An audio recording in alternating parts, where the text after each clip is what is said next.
The Swiss call this cheese fromage d'Alpage, which means cheese from the high mountain pastures. Master cheesemakers retreat to their chalets high in the Swiss Alps to make this special cheese. These individuals follow a tradition of cheesemaking that goes back to the Middle Ages.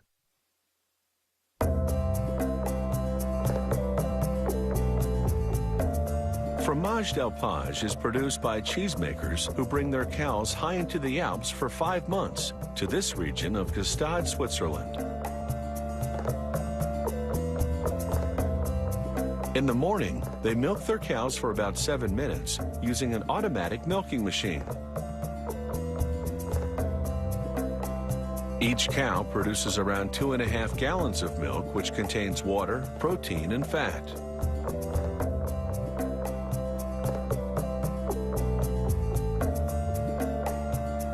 "12 hours later, he removes the fat, which rises to the surface. He adds a starter culture, which helps preserve the milk. A wood fire then heats the milk for 20 minutes at a constant 86 degrees Fahrenheit.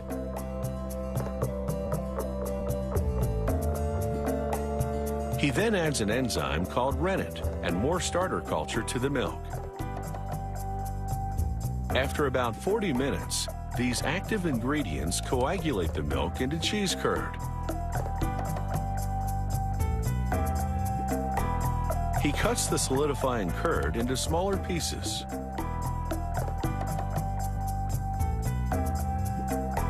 To maintain an even heat, he keeps blending the curd and the liquid together. He continues mixing and cutting the curd until the active ingredients separate the curd from the liquid called whey.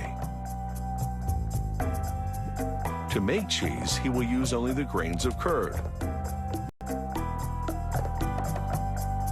An electric mixer then completes the separation.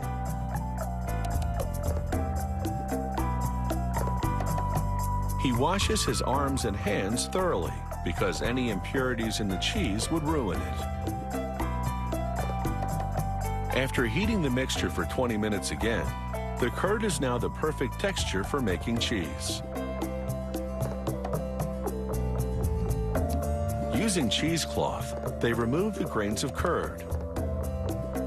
What started out as 80 gallons of milk will end up producing only 66 pounds of cheese.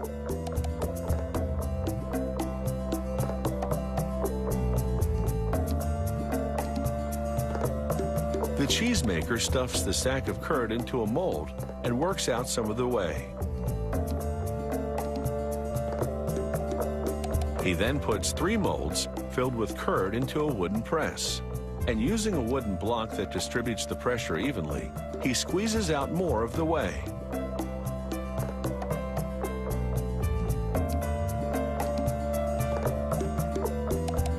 To get all the excess liquid out of the curd, he turns each 22-pound piece of cheese over so he can press it again. Too much liquid in the cheese would affect its shape and quality, so he does this a few times, then leaves them in the press overnight.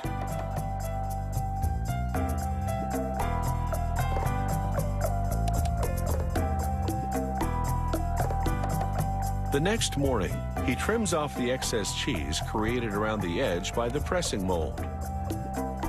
Like every step in this cheese-making process, this work is also done by hand.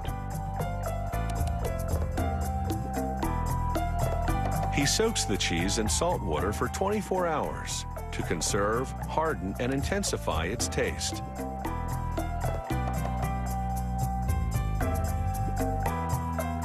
The cheese then goes through a salting and maturing process that lasts 6 months.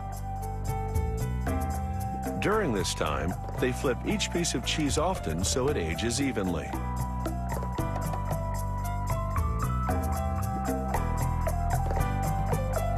After a final surface cleaning, they put the 22-pound pieces on their sides to air dry.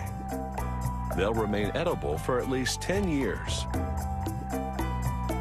But of course, you don't have to live in the Alps to enjoy the taste of Swiss cheese.